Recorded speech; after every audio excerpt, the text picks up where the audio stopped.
É bem bom, né? E hoje é o dia do nutricionista, o profissional que nos ajuda a entender melhor como deve ser a nossa alimentação. Foi em 31 de agosto que foi fundada a Associação Brasileira de Nutricionistas, há 69 anos. Mas a profissão só foi reconhecida mais tarde. Para falar sobre o assunto e homenagear todos os nutricionistas, nós recebemos a nutricionista Elenita Moreno. Elenita, obrigada pela participação. Fique bem à vontade aqui na Casa do Ver Mais. Uma boa tarde. Boa tarde, Fabiana. Boa tarde a todos os telespectadores. Então, fico muito lisonjeada de ser eu, a nutricionista, a ser convidada hoje no nosso dia, né, que é uma profissão que hoje a gente diz que está na moda, né? Pois é. Mas eu costumo dizer que a gente vai no borracheiro trocar o pneu e a gente recebe uma dieta, né? É verdade. Mas a gente precisa de muito estudo porque a nutrição ela não está só voltada a dieta para emagrecer. Essa era a né? minha primeira pergunta que eu tinha preparado para ti. O nutricionista atua em várias áreas, né? Eu queria que falasse um pouquinho sobre isso para gente. Sim, a nutrição ela colabora em todas as doenças instaladas ou previamente ou já por algum tempo. Quando está envolvida a alimentação, a nutrição tem um papel fundamental. Porque se você se alimentar corretamente, você está prevenindo algumas doenças, ou quando a doença já está instalada, você pode ter, inclusive, a melhora e até a cura através do alimento. A gente já dizia Hipócrates, né? Faça do seu alimento o seu medicamento e o seu medicamento o seu alimento. Então, na minha profissão, eu prezo esse tipo de conhecimento. Uhum. Então, a gente busca na alimentação a melhora física e mental, inclusive, né? Então, a pessoa que tem depressão, ansiedade, a pessoa diz assim, eu como demais porque eu sou ansiosa. Eu sempre digo, não. O que você come atualmente, tu fazendo um recordatório, tu percebe que todo mundo se alimenta basicamente os mesmos alimentos. Esse tipo de alimentação que nós temos na atualidade provoca uma ansiedade. É um ciclo, né? É um ciclo. Então, você come basicamente carboidrato. Uhum. Carboidrato tem um pico de glicose imediata. Logo em seguida cai. Aí você tem fome e você vai comer. Então, esse carboidrato te alimenta uma compulsão alimentar. Você come porque está ansioso, você está ansioso porque você come. Isso. Então você falou, né? A gente falou das dietas da moda, que atuam em hospitais, mas em empresas e em vários lugares também, né, Elenita? Sim, a nutrição hoje atua em escolas, hospitais, postos de saúde, no esporte, né? Tem hoje equipes esportivas que investem muito na nutrição, porque investir na nutrição, os seus atletas têm um desempenho muito melhor. A gente pensa só na nutrição como dieta. Eu sempre digo assim que dieta qualquer computador faz. Sim. Qualquer computador calcula uma dieta perfeita, né? Então a nutrição vai muito além disso. E cada pessoa, cada indivíduo é um indivíduo, né? E quando a gente trata uma pessoa, a gente tem que olhar para a pessoa, né? Ela tem uma história. Ela tem uma história da infância, familiar, um ciclo de amigos, um local de trabalho, e tudo isso tem que ser colocado no mesmo sistema para você aí fazer o projeto e planejar essa alimentação. Pois fora o risco, né, de pegar uma dieta pronta e aplicar sem nenhum acompanhamento. Eu sempre digo que a tua dieta nunca vai estar nas mídias porque você nunca publicou ela. Uhum.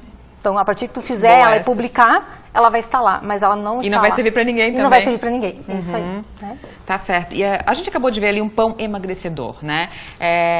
Ele parecia ser bastante nutritivo. Agora eu queria que você me dissesse sobre um alimento ser emagrecedor. Esses dias tivemos uma outra nutricionista aqui, a Laís, e ela falou sobre o chá. Alguém perguntou, eu quero um chá emagrecedor. A Laís disse, não existe alimento emagrecedor.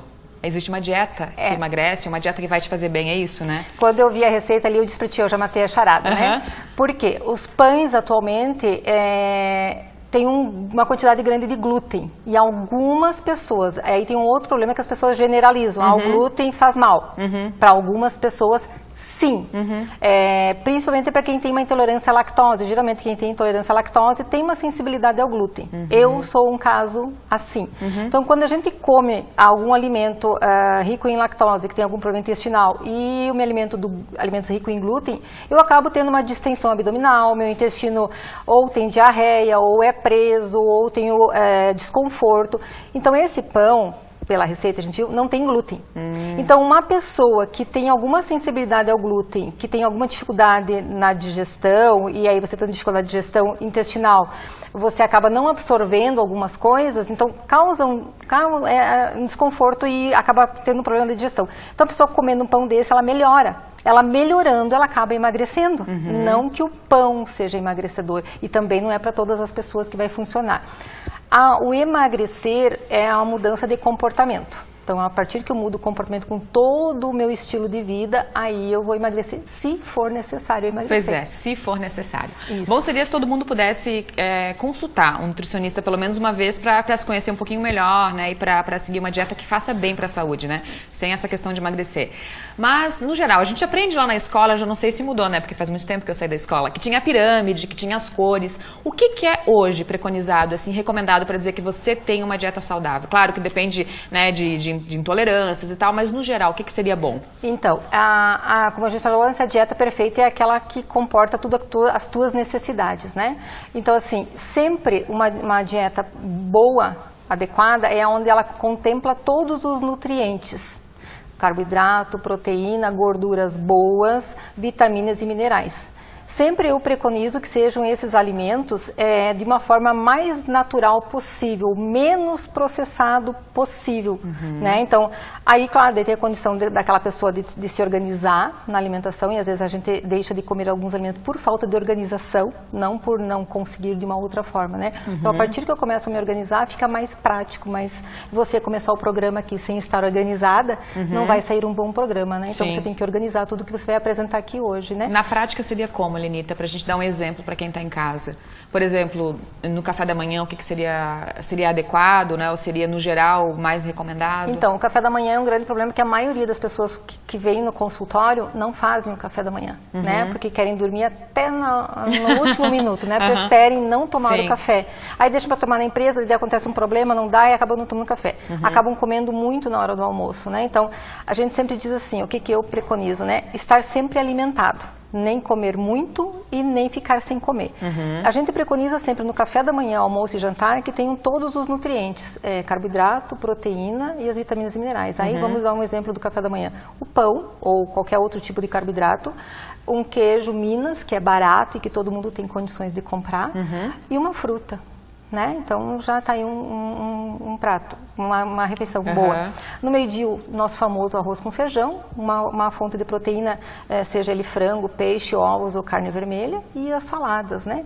E aí, à noite, para quem precisa emagrecer, eu sempre digo, vamos diminuir o carboidrato, né? A pessoa deixa de jantar para comer pão, né? Então, se eu fizer um abodo, uma omelete, vai ser melhor do que o pão. Se eu quero emagrecer, se eu quero diminuir um pouco os carboidratos, né? É diminuir, não ficar sem ele, né? Tem que prestar atenção. Uma outra coisa que se falou bastante, né? Agora não sei como é que tá, mas a questão de comer de 3 em 3 horas. É para todo mundo ou também não é bem assim? Também não é bem assim. Eu sou uma pessoa que só funciona se eu comer de 3 em 3 horas, né? Se eu passar o horário, eu já tenho enxaqueca, então eu tenho uma hipoglicemia, eu preciso comer. Tem pessoas que não, então ela pode fazer um bom café da manhã, um bom almoço e um bom jantar, se ela se sente bem e se o corpo dela funciona dessa forma.